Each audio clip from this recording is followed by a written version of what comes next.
같이 기도드리시겠습니다. 거룩하신 아버지 하나님 사랑합니다. 거룩한 주님의 날 예배와 찬양, 기도로 영광 돌리게 하시니 감사드립니다. 이 시간 성령 하나님 임재하셔서 홀로 영광 받아 주시옵소서. 주님의 자녀들 각자의 삶의 자리에서 영적인 문제, 육체적인 문제, 자녀, 재정 관계의 어려움 등 많은 불안한 상황 가운데 있는 이들이 있습니다. 모든 염려를 주님의 뜻대로 이루실 것을 믿음으로 맡기며 매일의 삶 속에서 항상 기뻐하고 쉼없는 기도와 범사의 감사로 살아내고 있는 이들에게 의와 평강과 희락을 누리게 하옵소서.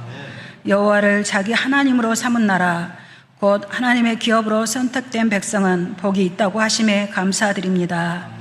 대한민국의 대통령과 위정자들이 하나님 원하시는 공의와 정의와 질서가 바로 세워지는 도구로 사용되어지기를 위하여 간구합니다.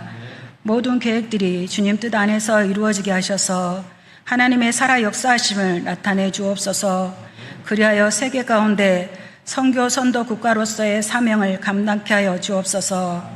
다음 세대가 말씀과 교훈으로 잘 양육되고 신앙 선배들의 사랑과 기도, 격려와 칭찬으로 자라남을 기억하고 섬겨가는 어른 세대가 되기를 소망하며 기도드립니다.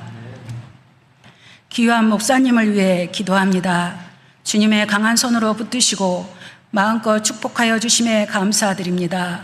좁고 협착하여 아무도 찾지 않는 길, 목회자의 길, 세상과 타협하지 않으려 몸부림치시는 목사님을 기억하시는 주님, 눈에 보이는 것에 속지 않으며 사람을 의지하지 않고 온전히 주님 한 분만, 주님의 십자가 보혈만 기억하며 승리할 수 있도록 날마다 새 힘을 공급하시며 동행하여 주옵소서.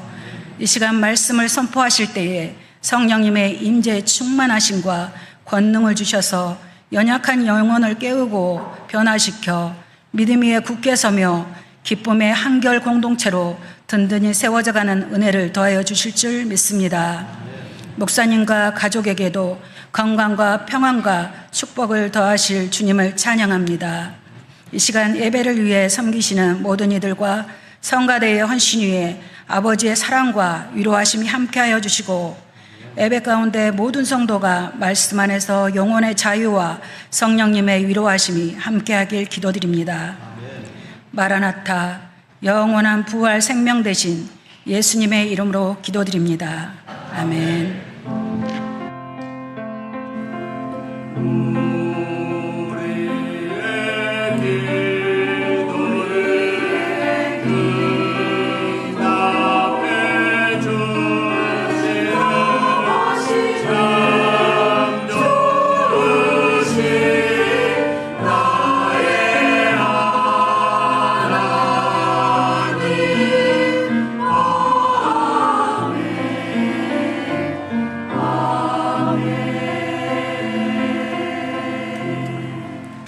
성령 강림 후 12째 주일인 오늘 우리에게 주신 하나님 말씀은 구약성서 창세기 37장 23절로 28절 말씀, 그리고 39장 1절로 6절의 말씀입니다. 창세기 37장 23절로 28절 말씀, 그리고 39장 1절로 6절 말씀을 한 절씩 교독할 때 살아계신 하나님의 음성을 들으실 수 있기를 바랍니다. 37장 23절입니다. 요셉이 형들에게 이르매 그의 형들이 요셉의 옷 곧 그가 입은 채색 옷을 벗기고 그를 잡아 구덩이에 던지니 그 구덩이는 빈 것이라 그 속에 물이 없었더라. 그들이 앉아 음식을 먹다가 눈을 들어본즉 한 무리의 이스마엘 사람들이 길르앗에서 오는데 그 낙타들의 향품과 유향과 모략을 싣고 애굽으로 내려가는지라. 유다가 자기 형제에게 이르되 우리가 우리 동생을 죽이고 그의 피를 덮어둔들 무엇이 유익할까? 자, 그를 이스마엘 사람들에게 팔고 그에게 우리 손을 대지 말자. 그는 우리의 동생이요 우리의 혈육이니라 하매 그의 형제들이 청종하였더라. 그때에 미디안 사람 상인들이 지나가고 있는지라 형들이 요셉을 구덩이에서 끌어올리고 은 20에 그를 이스라엘 사람들에게 팔매 그 상인들이 요셉을 데리고 애굽으로 갔더라. 아멘. 39장 1절로 6절의 말씀입니다. 39장 1절로 6절 말씀입니다. 1절입니다. 요셉이 이끌려 애굽에 내려가매 바로의 신하 친위대장 애굽 사람 보디발이 그를 그리로 데려간 이스마엘 사람의 손에서 요셉을 산이라. 여호와께서 요셉과 함께 하심으로 그가 형통한 자가 되어 그의 주인 애굽 사람의 집에 있으니 그의 주인이 여호와께서 그와 함께 하심을 보며 또 여호와께서 그의 범사에 형통하게 하심을 보았더라. 요셉이 그의 주인에게 은혜를 입어 섬김에 그가 요셉을 가정 총무로 삼고 자기의 소유를 다 그의 손에 이탁하니 그가 요셉에게 자기의 집과 그의 모든 소유물들을 주관하게 한 때부터 여호와께서 요셉을 위하여 그 애굽 사람의 집에 복을 내리심으로 여호와의 복이 그의 집과 밭에 있는 모든 소유에 미친지라. 주인이 그의 소유를 다 요셉의 손에 위탁하고 자기가 먹는 음식 외에는 간섭하지 아니하였더라. 요셉은 용모가 빼어나고 아름다웠더라. 아멘. 아멘. 이는 살아계신 하나님의 말씀입니다. 이제 시온 찬양대 찬양 읽겠습니다.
오늘 우리에게 주신 하나님 말씀을 통해서 우리는 고난 속에서도 꺾이지 않는 신앙이라고 하는 제목으로 함께 말씀 나누려고 합니다.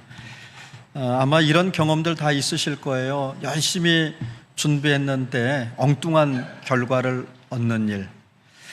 또 뭐 요즘 우리 학생들 같으면 열심히 공부했는데 시험지 딱 받아보니까 머리가 하얘지는 그런 경험들. 또 뭐 가족, 동료, 뭐 친구에게 상처받는 일들. 또 내가 사실 잘못한 것도 아닌데 내가 잘못한 것처럼 오해받는 일, 뭐 이런 일들이 있으실 거예요. 뜻하지 않은 힘든 일들이 우리의 인생에는 늘 찾아옵니다. 그럴 때 우리는 보통 이렇게 생각하죠. 왜 나한테 이런 일이 자꾸 생기는 걸까? 또 하나님은 정말 나와 함께 하시는 걸까? 이런 생각이 찾아듭니다. 오늘 요셉의 이야기가 바로 그런 이야기인데요. 요셉은 아버지로부터 많은 형제들이 있었지만 사랑을 받았던, 특별한 사랑을 받았던 사람입니다. 성경은 그것을 그가 채색 옷을 입고 있었다라고 하는 것으로 말씀합니다.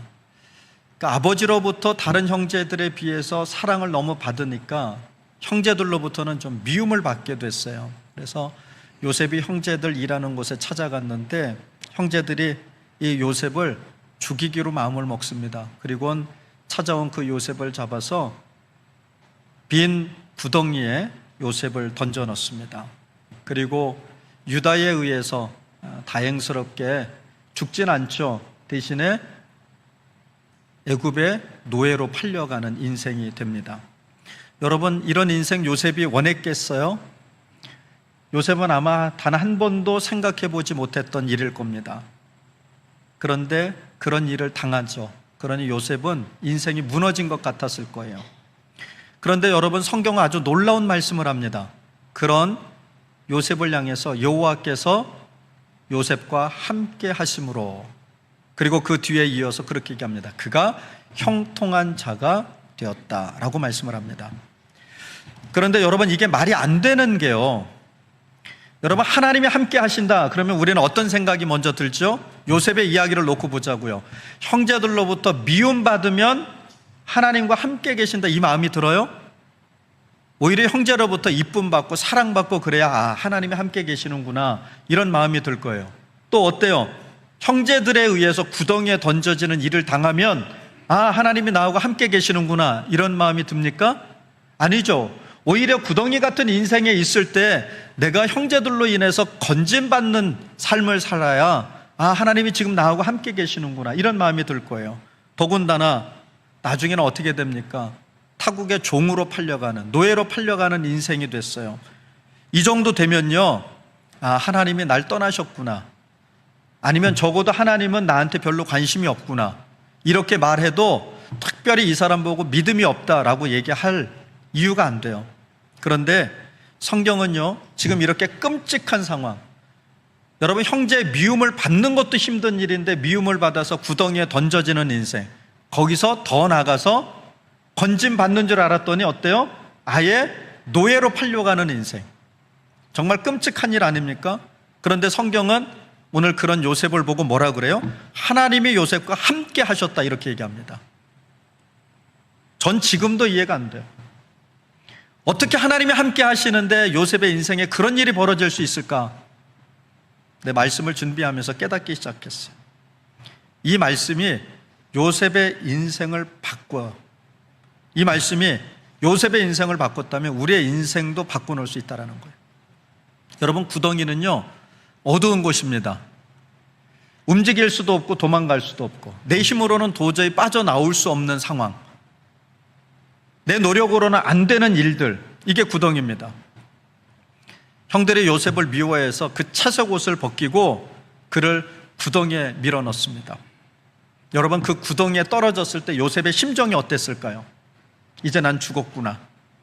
그리고 우리가 믿음으로 바라본다면 하나님은 왜 나한테 이런 일을 겪게 하실까?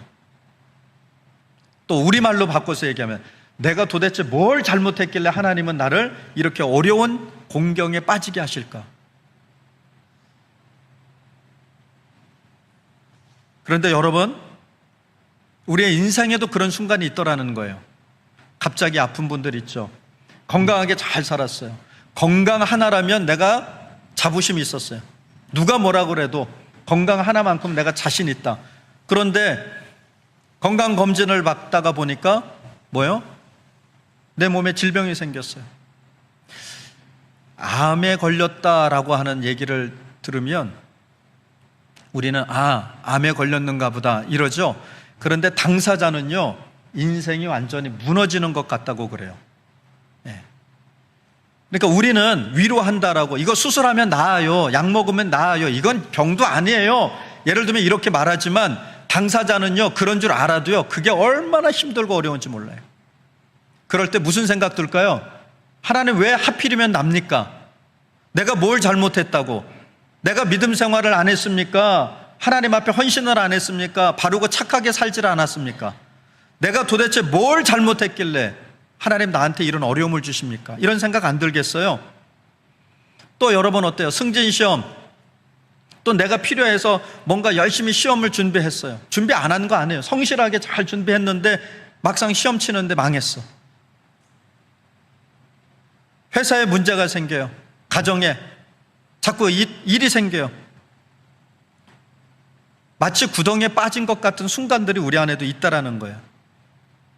그런데 성경은 이걸 감추지 않습니다. 예수 믿는다고 우리가 구덩이가 없다 이렇게 얘기하지 않아요. 오히려 빌립보서 1장 29절에 보면 믿음의 사람들에게도 고난이 있다라고 하는 것을 주님이 말씀합니다. 이렇게 말씀하시죠. 그리스도를 위하여 너희에게 은혜를 주신 것은 다만 그를 믿을 뿐 아니라 또한 그를 위하여 고난을 받게 하려 하심이라. 아멘. 여러분, 믿음의 사람들에게 하나님이 은혜를 주시는 것은 예수를 위해서예요. 그러니까 저와 여러분의 삶의 목적은 오직 예수예요. 예수님의 영광을 위해서 사는 게 우리의 목적입니다. 내가 돈을 버는 것도, 내가 건강하게 사는 것도, 내가 승진하는 것도, 내가 어떤 일을 하는 것도, 내가 어떤 계획을 세우는 것도 다 뭐를 위해서? 예수의 영광을 위해서, 예수님이 드러나기를 위해서 그 일을 우리가 하는 거예요. 그래서 하나님이 우리에게 은혜를 주시는 거예요. 그런데 하나님이 은혜만 주시는 게 아니라 뭐도 주신다고요? 고난도 받게 하려 하심이라. 누구를 위하여? 주님을 위하여. 여기에 우리의 인생의 힌트가 있어요.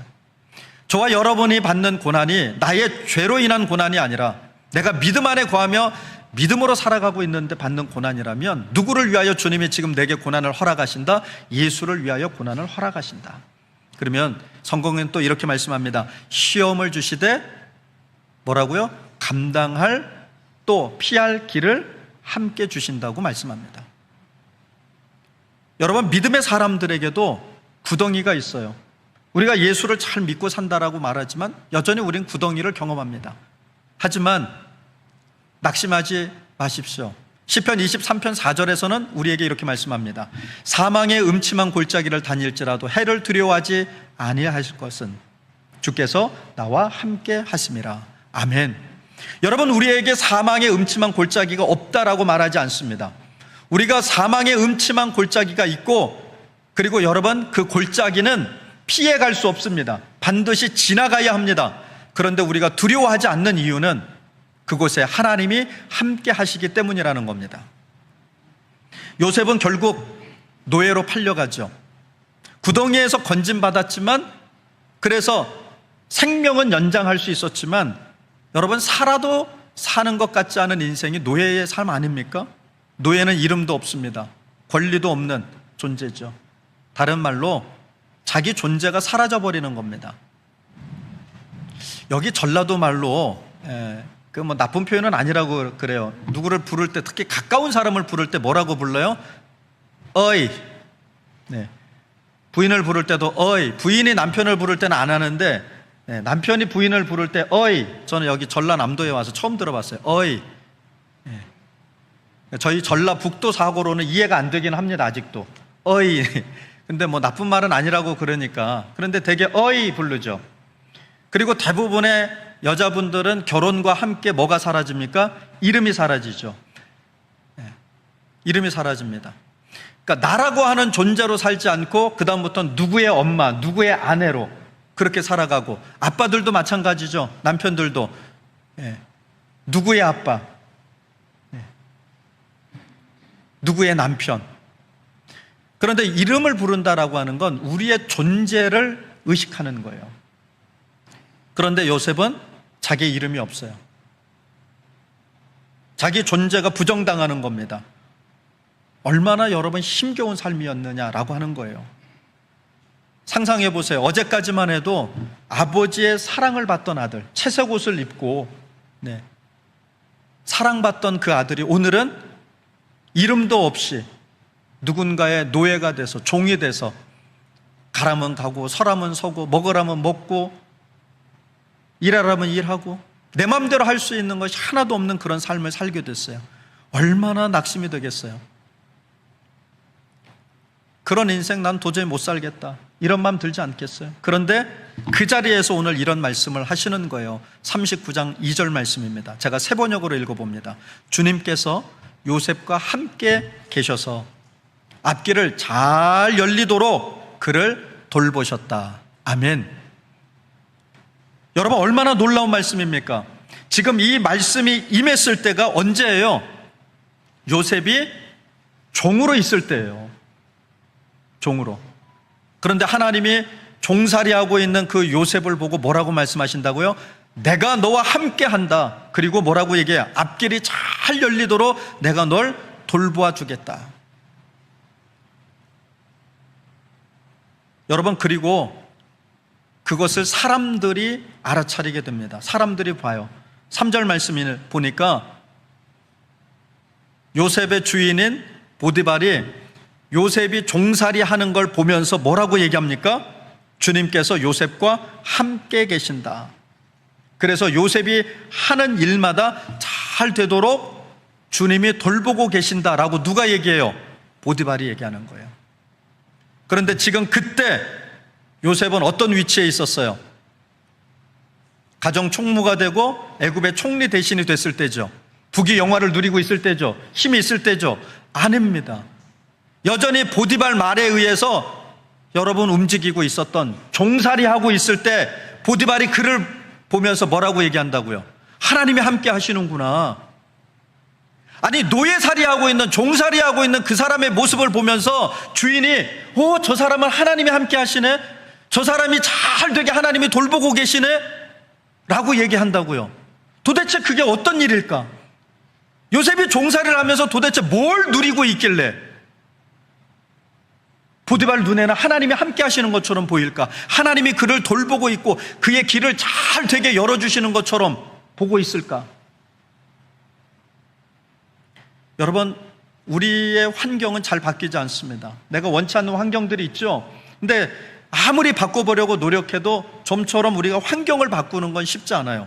그런데 요셉을 보세요. 환경이 바뀐 게 아닙니다.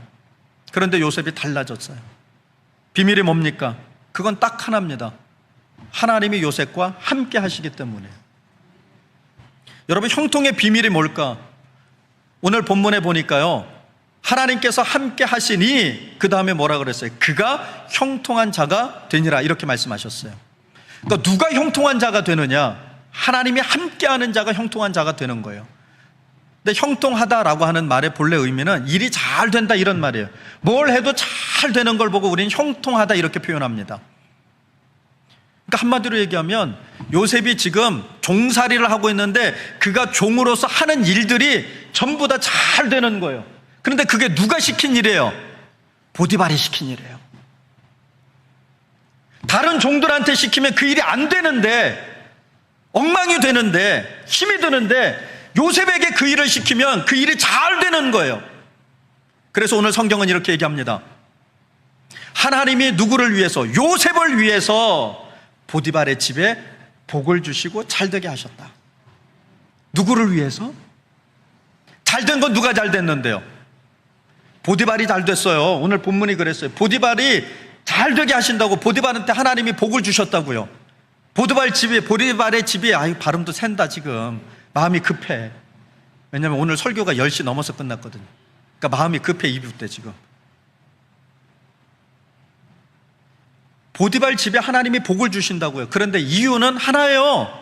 보디발이 잘해서가 아닙니다. 누구를 위해서? 요셉을 위해서, 요셉을 하나님께서 쓰시려고, 요셉을 하나님이 세우시려고 하나님께서는 그를 종살이 시키고 있는 보디발의 집에 복을 주신다고요. 이게 형통이에요. 요셉이 노예에 있을 때도, 감옥에 있을 때도 여러분 형통했다라는 거예요. 우리는 노예가 아니어야 하고 감옥이 아니어야 형통하다라고 말하지만, 성경은 요셉이 노예로 있을 때, 감옥에 있을 때, 그때에도 형통한 자라는 거예요. 그런데 그가 형통하게 된 이유가 그의 능력이나 환경 때문이 아니었다라는 겁니다. 오직 하나님께서 그의 삶과 그의 모든 일에 함께 하셨기 때문이에요. 왜 노예였을 때, 왜 감옥에 있을 때도 형통했다고 말씀하셨을까? 여러분, 우리가 흔히 말하는 형통이 뭡니까? 세상에서 말하는 형통은 성공하는 거예요. 어떤 일을 하든지 그 일이 잘 돼서 성공하는 거예요. 또 학생들 같으면 좋은 성적 얻는 거예요. 직장 생활 하시는 분들은 평점이 좋아가지고 승진도 잘하는 거예요.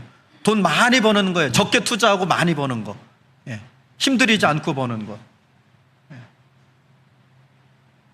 세상은 이런 걸 형통이라고 말하죠. 하지만 성경이 말하는 형통은요, 하나님이 함께 하시는 게 형통이라는 거예요.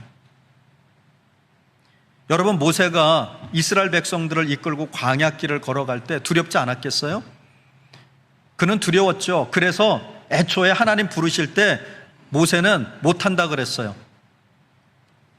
말 못합니다. 나는 자신의 무능함을 하나님 앞에 어필하면서 나는 하나님 일 못합니다. 왜요? 두려웠기 때문이에요.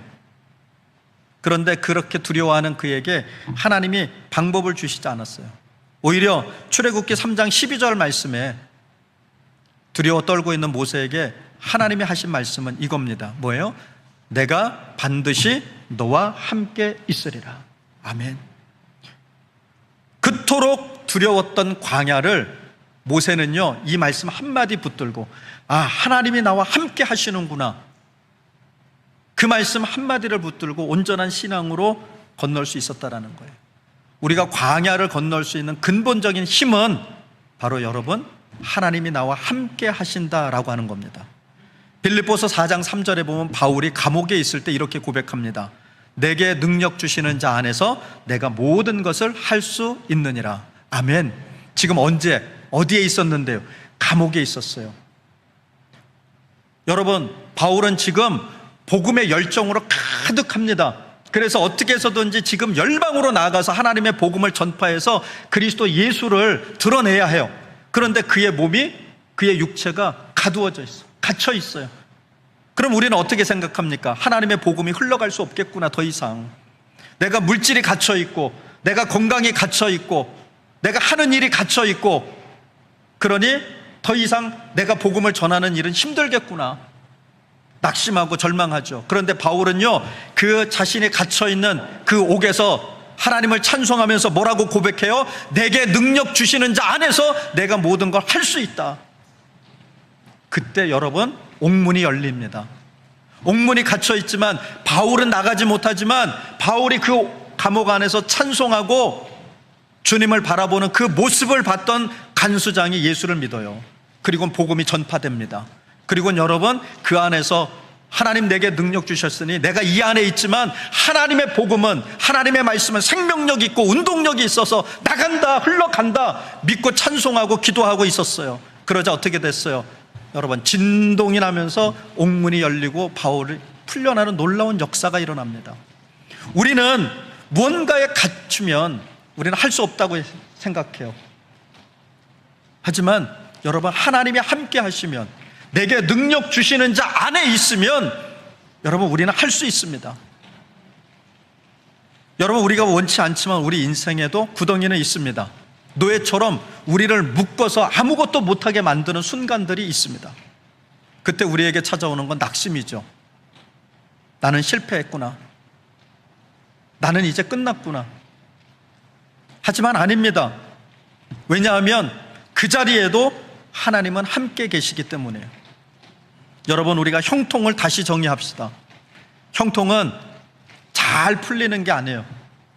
안 되던 일이 잘 돼서 승진하고 돈 많이 벌고 건강해지고, 이게 형통이 아니에요. 성경이 말하는 형통은 하나님이 함께 하시는 거예요. 그러니까 내 삶이 어떠하든지, 내 형편이 어떠하든지 주님이 나와 함께 하고 계신다라고 하는 그 믿음으로, 그 믿음의 태도를 나의 신앙으로 보여주신다면, 여러분, 우리는 형통의 길을 가고 있는 거예요. 우리의 가정과 학교와 일터에 하나님이 함께 하고 계신다면, 여러분, 우리는 형통한 자입니다. 고난을 다시 정의해야 합니다. 고난은 우리를 가두는 자리가 아니라 믿음을 키우는 자리가 고난이고, 그 믿음을 신앙으로 보여주는 자리가 고난입니다. 야고보서 1장 3절로 4절 말씀을 요약하면 이런 말씀이에요. 믿음의 시련이 인내를 만들고 그 인내가 온전함을 이루느니라. 아멘. 여러분, 믿음에는 시련이 있다라는 거예요. 고난이 있다라는 거예요. 그때 우리는 하나님이 함께 하신다라고 하는 것을 믿고 인내하며 나아갈 때, 하나님께서는 그 고난을 통해서, 그 시련을 통해서 하나님의 온전하심을 드러내신다라는 거예요. 그러므로 고난은 우리를 부수는 것이 아니라 우리를 단련시키는 겁니다. 여러분, 운동장에서 뛰어보신 적 있으시죠? 뛰면은 어때요? 힘듭니다. 그런데 그래도 참고 뛰어야 몸이 튼튼해집니다. 믿음도 마찬가지예요. 고난 힘들죠. 긴 병에 효자 없다고, 여러분, 집안에 아픈 사람 한 사람만 있어도요, 온 집안이, 죄송한 표현이지만 쑥대밭이 됩니다. 특히 치매 노인, 치매는 꼭 노인만 오는 게 아니에요. 요새는 보니까 멀쩡해 보이는데 24시간 사람이 붙어 있지 않으면 안 돼요. 근데 하루 이틀 같으면 어떻게 해보겠어요? 해보겠어. 부모님이 거동 못하시고 누워 계셔요. 하루 이틀 같으면요, 다 효자고 다 효녀입니다. 그거 못할 사람이 누가 있어요? 자식이. 그런데 여러분, 한 달 되고 1년 되고 10년 돼 보세요. 못 견딥니다. 그거 못 견뎌요. 여러분, 왜 힘이 안 들겠어요? 그런데 제가 여러분한테 이 말씀을 드리고 싶어요. 앞으로 이제 부모님들 연세 많으신 분들, 지금 여기 예배 드리시는 분들 중에 부모님들 거의 이제 다 노인이시잖아요. 예. 저도 저희 아버지가 제 기억에 40대 중반에 저는 머물러 있어요. 저희 아버지의 기억이 저한테는. 그러니까 지금도 아버지를 보면 40대 중반처럼 봐요, 저는. 그런데 가만히 보니까 80이 넘으셨어요. 달라요. 확실히 달라요. 어제가 다르고 오늘이 다르고 달라요.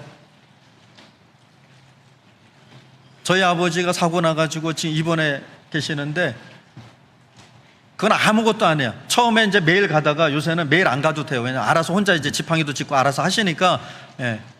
어쩌다 한번 가요. 어쩌다 한번. 그런데도 힘이 들어 지금. 그런데 매일 그 옆에서 여러분 간병하시는 분들은 얼마나 힘들겠어요. 힘들지 않다는 얘기 아니에요. 그런데 하셔야 돼요. 기쁨으로가 안 되더라도 하셔야 돼요. 왜 해야 되느냐? 여러분을 위해서요. 언젠간 그러다 돌아가실 거거든요. 그런데 여러분들이 그 힘든 일을 성실하게 감당하고 나면 돌아가셨을 때 후회가 덜해. 덜 미안해. 후회가 안 되는 거 아니고 안 미안한 거 아니지만 좀 덜 미안. 내 자신을 학대하는 일은 많이 줄어들어요.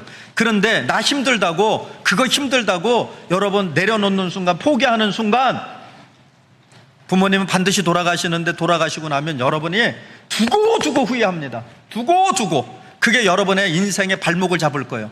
그러니까 그런 일 없도록 하시려면 지금 힘들어요. 마음도 힘들고 몸도 힘들고 김병에 효자 없다니까요. 그래도 하세요. 그래도 하세요. 어떤 믿음으로, 어떤 자세로? 하나님이 나와 함께 하신다. 하나님이 나와 함께 하신다. 이를 악물고라도 여러분 어때요? 그 힘듦의 자리를 버티시고 더 나아가서 이기세요. 반드시 이깁니다. 둘 중에 하나일 거예요. 예, 둘 중에 하나일 거예요. 날 위해서 하나님 일하시는데 둘 중에 하나입니다. 뭐예요? 빨리 불러가시든지 아니면 덜 힘들게 하시든지. 예.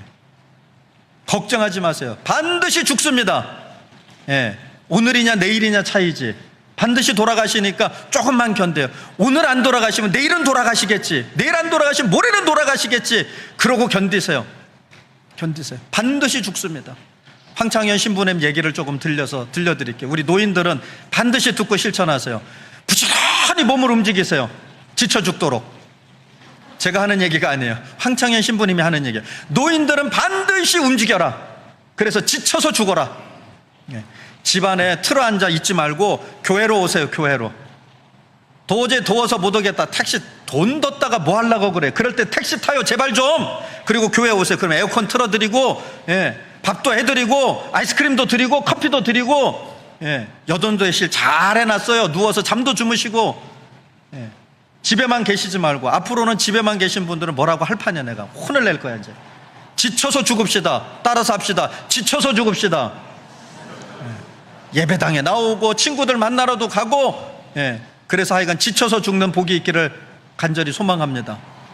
여러분, 고난은요 오히려 우리 믿음을 튼튼하게 만드는 기회라고 하는 걸 잊지 마세요. 하나님이 함께 하신다라는 말을 다시 정의합니다. 하나님은요 공동체와 함께 하신다고 말씀하세요. 마태복음 18장 20절에서 이렇게 말씀하시죠. 두세 사람이 내 이름으로 모인 곳에 나도 그들 중에 있느니라. 아멘. 우리가 예수의 이름으로 모이면 하나님이 거기에 함께 하신대요. 주님이 나하고 함께 하시는 것 같지 않아. 그게 안 느껴져. 그럴 때 여러분, 믿음의 동역자들과 함께 예수의 이름으로 모여서 찬송도 부르시고 기도도 하시고 예배도 드리시고, 세상 얘기만 하지 말고, 드라마 얘기만 하지 말고, 드라마에서 누가 죽었다 살았다 그런 얘기는 엄청 잘하시대. 세상에 내가 보니까 처음에 누가 죽었다 그래서 난 집안 식구나 죽은 줄 알았어. 엄청 심각하게 얘기를 하는 거예요. 그럼 나중에 알고 보니까 드라마 얘기야. 드라마 얘기. 꼭 내 집 식구가 죽은 것처럼, 막 친척이 죽은 것처럼 막 그렇게 얘기를 하더라고요. 여기 우리 다음 세대들이 없으니까 저기 유아실에 우리 다음 세대들, 쟤네들이 크면서 부모님 생일은 모르는데요, 자기들이 좋아하는 연예인 생일은 다 알고 있어요. 무슨 색깔 좋아하는지, 무슨 음식을 좋아하는지. 우리 집안에도 몇 사람 있어요. 거기도 그러죠. 부모님 생일은 깜빡해. 그런데 자기가 좋아하는 연예인 생일은 절대 안 잊어버려. 너 어디 가냐? 그러면 친구들이랑 만나가지고 연예인 생일 새로 가. 진짜로 그런다니까. 영상으로 막 못 가니까. 그래도 냅둬요. 그럴 때가 있는 거예요. 다 놔둬요. 근데 여러분, 함께 하는 거예요. 교회가 특별한 이유는 바로 거기에 있습니다. 예수의 이름으로 우리가 함께 하는 거, 이게 거기에 특별함이 있는 거예요. 함께 모인 때 하나님이 거기에 함께 하신다고 말씀하셨어요. 여러분, 우리 가정이 흔들릴 때가 있죠. 또 교회가 어려울 때도 있고, 내 직장에서 내가 어려움을 당할 때도 있어요. 하지만 하나님이 함께 하신다라는 믿음과 신앙의 태도를 가지고 살면 우린 꺾이지 않습니다. 믿으시길 바랍니다. 요셉의 인생은 구더기로 시작했지만 또 감옥까지 내려가는 그런 인생을 경험했지만 절대 꺾이지 않았어요. 그 비밀은 딱 하나입니다. 여호와가 요셉과 함께 계심이라. 아멘. 여러분의 삶에도 구덩이가 있을 겁니다. 외로운 자리, 억울한 자리, 또 포기하고 싶은 자리. 하지만 기억하십시오. 여전히 그 자리에도 하나님은 함께 계십니다. 기도하겠습니다. 사랑의 하나님, 오늘 요셉의 이야기를 통해 고난 속에서도 함께 하시는 주님을 만납니다. 우리가 구덩이에 있을 때에도, 억울한 자리에 있을 때에도 주님은 결코 우리를 버리지 않습니다. 여호와께서 요셉과 함께 하심으로 이 말씀이 우리의 고백이 되게 하여 주옵소서. 주님, 우리 다음 세대들이 학교에서 힘들 때도, 청년들이 앞길이 막막할 때도, 우리 성도들의 삶의 무게로 짓눌릴 때도 주님이 함께하고 계심을 믿게 하여 주옵소서. 형통한 세상의 성공이 아니라 하나님과 동행하는 삶임을 붙잡게 하시고 고난 속에서도 꺾이지 않는 믿음을 허락해 주옵소서. 오늘도 우리 가정과 교회 가운데 임재하시는 예수 그리스도의 이름으로 감사하며 기도를 드립니다. 아멘.